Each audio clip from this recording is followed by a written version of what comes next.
Graça e paz, família, graça e paz, povo amado de Deus, como estão vocês? Um dia de paz aí para todos. Se você ainda não é inscrito, se inscreva aqui no nosso canal e ative o sino das notificações, tá bom? Para quem ainda não me conhece, eu sou teu irmão de fé, seu irmão na fé, Elcio Jesus. Falamos aqui da Bahia, mais precisamente de Camaçari.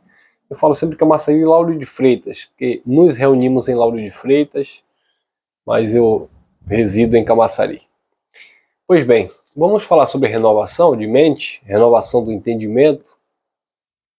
Por que esse tema é tão importante com o conhecimento da graça? Porque é justamente na mente, através do conhecimento, que você desfruta do descanso de Deus. O escritor aos Hebreus, ele disse no capítulo 4 da carta aos Hebreus, versículo 12, ele diz que a palavra de Deus ela é viva e eficaz e mais cortante do que a espada de dois gumes. Penetra até a divisão da alma, das juntas e medulas, e é apta para discernir os pensamentos e intenções do coração.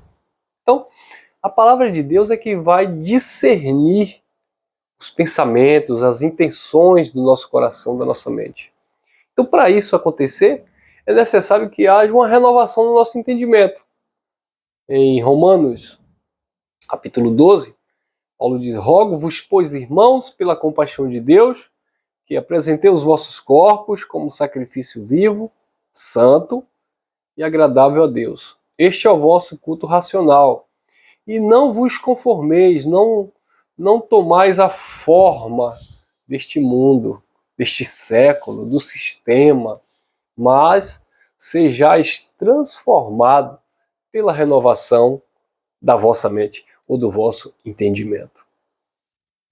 O apóstolo Paulo ele tinha muito isso, né, irmão? De renovação de mente, renovação de entendimento, levando cativo a mente ao trono da graça. Olha, todo pensamento a Cristo. Aos Colossenses 3, ele diz: se fostes ressuscitado com Cristo, pensai nas coisas que são do alto. Busque as coisas que são do alto, onde Cristo está sentado à destra da majestade. Então, Paulo tinha muito isso de renovação do espírito, renovação do entendimento. Efésios capítulo 1, no versículo 17, Paulo diz: para que o Deus de nosso Senhor Jesus Cristo, o Pai da glória, vos dê em seu espírito, em seu entendimento, espírito de sabedoria e de revelação. Então, como é interessante e importante esse tema, né? A renovação da mente, a renovação do entendimento. Infelizmente, a tradição religiosa ela manipula a mente das pessoas. As pessoas vivem com a mente cauterizada, obscura, sabe? Há um movimento, né, na tradição religiosa de manter as pessoas cativas, raquíticas, no sentido do pensamento. As pessoas só podem pensar de acordo com aquilo que é passado para elas. Elas não têm direito de pensar fora da caixinha da tradição religiosa, sabe? Elas são conduzidas, na verdade é como se fosse um funil, né? Elas são conduzidas ali, aquele funil legalista, que as pessoas vêm de ambas as partes, mas todas têm que parar no mesmo lugar, têm que ir para o mesmo lugar. E que lugar é esse? Um lugar da ignorância, um lugar onde não há sabedoria, onde as pessoas estão com medo de perder uma salvação que nunca dependeu delas, onde as pessoas estão querendo garantir um céu como se isso dependesse do seu esforço humano, onde as pessoas estão querendo barganhar com Deus, manipular a mente de Deus, estabelecendo tempo e hora para Deus agir e dando nomes, né, aos cultos de libertação, de transformação da família e de negócios, de prosperidade. Quer dizer, a religião ela trabalha na mente das pessoas, só que de uma forma diferente do evangelho. O evangelho trabalha na nossa mente abrindo o entendimento. A religião trabalha na mente fechando o entendimento. Enquanto o evangelho amplia, abre os horizontes para você enxergar de todos os ângulos, a religião ela funila. Ó. É como se fosse, me desculpe assim a forma que eu vou usar, né, para não parecer ofensivo, mas sabe aqueles animais que usam aquele tapa-olho, né, que impede o animal de ver na lateral, ele tem que seguir só para frente? Infelizmente é assim que muitos líderes fazem com o povo de Deus. Não deixa as pessoas deslumbrarem, visualizarem, perceberem. Não, elas manipulam, é aqui, ó, tem que ser desse jeito.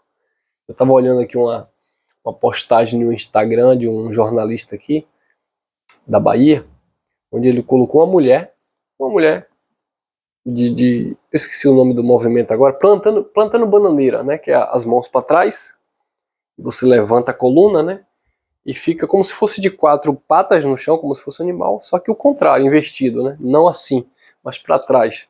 Na capoeira se chama plantar bananeira. E essa mulher, nessa posição, um pseudo-pastor entrevistando e ela dizendo que era um demônio. Era um demônio que estava ali. E o pastor manipulando as falas dela, e ela dizia que estava ali, ou ele, né, o demônio, para possuir, para destruir as vidas. Agora, diga o ponto interessante. O que era que a manipulação dele? Quem não dá dinheiro, quem não dizima, quem rouba a Deus. Ah, então o capeta está preocupado com quem está roubando a Deus no dízimo e nas ofertas. Você vê, rapaz, quanta manipulação. E quando você abre os comentários, as pessoas comentando. Eu fiquei até alegre que eu vi um monte de gente tirando sarro, fazendo chacota, porque aquilo é uma piada. Teatro barato, manipulado. Né? Mas algumas pessoas, tem gente que não acredita nisso, mas isso aí é manifestação demoníaca. Então vai entender essas pessoas. Falta raciocínio, falta conhecimento. Jesus disse que conhecereis a verdade vai libertar vocês. Mas as pessoas não trabalham a mente. O apóstolo Paulo, falando aos Hebreus, capítulo 5, versículo 12, ele diz: pelo tempo decorrido já era para vocês serem mestres, mas vocês estão precisando de leite ainda. Vocês não estão prontos para o alimento sólido. Essas pessoas não estão preparadas para esse tipo de conversa. Eu estava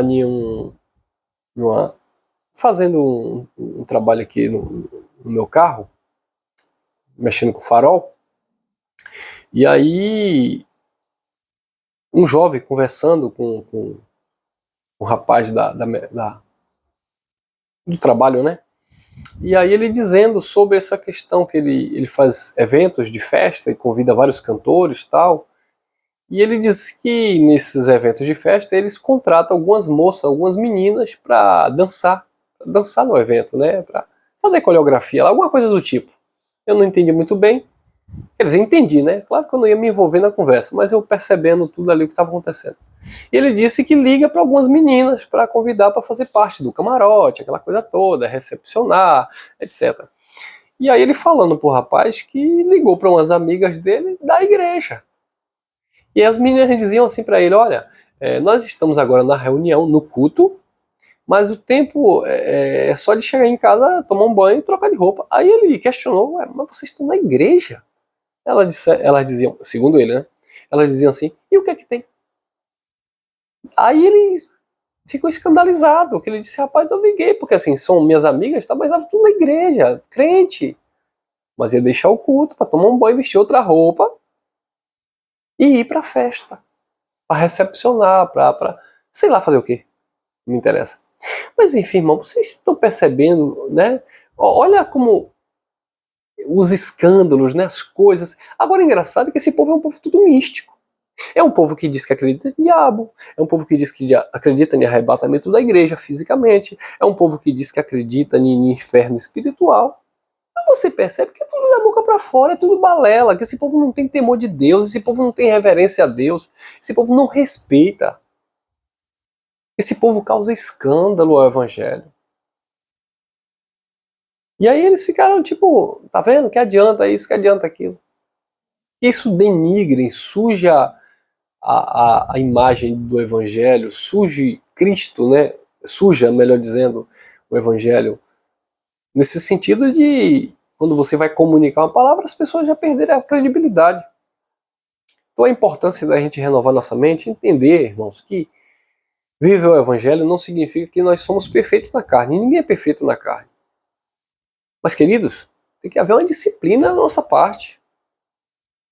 É como disse Paulo a Timóteo, faça morrer o teu homem aí, exterior. Faça morrer a tua natureza carnal.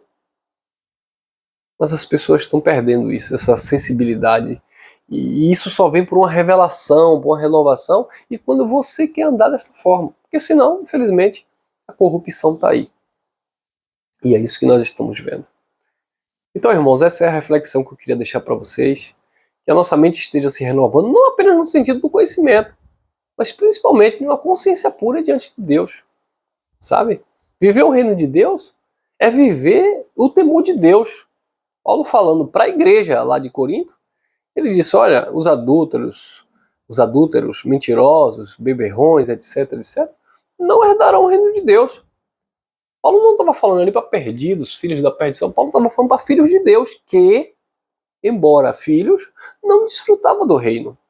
Porque o reino, o próprio Paulo disse, não é comida, não é bebida, é paz, justiça e alegria no Espírito Santo. E quando as pessoas não andam nessa regra, não podem desfrutar do reino de Deus. Não reinarão em vida por meio de Cristo Jesus. Não desfrutarão da vida em abundância que Cristo prometeu para aqueles que creem. É sobre isso que nós falamos. Eu me preocupo quando eu vejo uma mensagem do Evangelho da Graça, uma mensagem que vai muito para o campo da teoria, o campo da prática fica distante. Então, eu tenho falado muito sobre isso com o nosso irmão André Pimentel no nosso podcast às segundas-feiras, porque não tem como você desvincular uma coisa da outra. Revelação da graça, liberdade de Cristo, liberdade em Cristo, sabe? Estar livre do sistema religioso não é você estar livre de Deus, sabe? É você andar na revelação do Evangelho, é viver aquilo que foi designado para as nossas vidas. Eu sei que muitos vão dizer assim, mas a Bíblia, irmão Elcio, é um livro histórico que ensina acerca de costumes, situações do passado que nós temos hoje. Ou a Bíblia só falava de santidade para aquele povo que andava no pecado. Ou a Bíblia só falava de justiça para aquele povo. Hoje não há mentira, hoje não há injustiça, hoje não há práticas erradas. Então a mensagem de transformação, de mudança de caráter, ela não é atuante, ela não é atemporal, ela não funciona no nosso tempo. Falando em atemporal, uma irmã, respondendo aqui uma irmã que perguntou, o que é isso, irmão? Temporal e atemporal. Temporal é quando você lê um texto bíblico que era aplicado apenas para aquele contexto, para aquele assunto em questão. Uma mensagem temporal, por exemplo, Jesus de Nazaré disse assim, não passará esta geração sem que tudo isso aconteça. Então aquilo era uma mensagem temporal. Era daquele tempo, iria se realizar naquele tempo, era para aquele contexto. Né? Então você vai ver Paulo falando em Colossenses, capítulo 1, versículo 23, que o evangelho foi pregado a todo mundo conhecido, a todos debaixo dos céus. Temporal, no tempo de Paulo, o evangelho foi cumprido, né, pelo ministério de Paulo. Uma mensagem atemporal é quando Paulo falava, ou quando os apóstolos falavam de situações que, independente do tempo, né, passado, presente e futuro, aquilo é válido, aquilo é justo, aquilo é correto, aquilo funciona, aquilo é eficaz. Como a palavra de Deus ela é espírito e vida, então você vai encontrar dentro da palavra um contexto histórico temporal, de acontecimento de fatos ali, e também você vai encontrar mensagens atemporal, ou seja, mensagem que é para toda a vida. Enquanto existe terra, céus e seres humanos, aquela palavra tem um significado, tem uma importância, ela é eficaz. Então a gente precisa discernir, estudando dentro do contexto da doutrina da graça, para entender o que é aquilo. Por exemplo, Paulo falava de situações na carta aos Efésios que era daquela comunidade. Paulo falava aos Colossenses de situações que era daquela comunidade. Paulo falava aos Tessalonicenses de eventos que iriam acontecer para aquela comunidade. Mas dentro daquele contexto havia uma mensagem atemporal, uma mensagem que iria alcançar os gentios, uma mensagem que iria trazer sabedoria, ia trazer revelação. Por exemplo, a graça de Deus os libertou do legalismo, da doutrina mosaica, da lei de Moisés. Isso é fato, tá? O sangue de Jesus foi derramado, mensagem temporal, foi derramado apenas para os judeus para remir o pecado. Mas esse mesmo sangue que foi derramado para remir os pecados dos judeus, conciliou ou reconciliou aqueles que estavam separados pelo entendimento. Os gentios foram aproximados. Então, essa mensagem tem que ser anunciada porque existe uma mensagem atemporal para os gentios. Para mostrarmos que aquilo que Cristo fez no tempo dele, temporal, ele também falou acerca do futuro, acerca dos gentios, né? Acerca daqueles que haviam de receber a revelação da graça. Então a gente trabalha nesse sentido, de mostrar que dentro dos contextos bíblicos, santidade, temor a Deus, isso são mensagens atemporal, independente da doutrina, independente da lei ou da graça, são mensagens que é para o Filho de Deus, independente do tempo, independente dos séculos. Nós estamos no século 21, no século 22, por exemplo. Alguém vai estar falando de uma mensagem que vai ser aplicada naquele tempo, e uma mensagem bíblica, uma revelação bíblica. Algo que é para ser praticado naquele tempo. Não como uma doutrina na letra, mas uma revelação do Espírito. Amém, meus irmãos? Graça e paz. Até a próxima.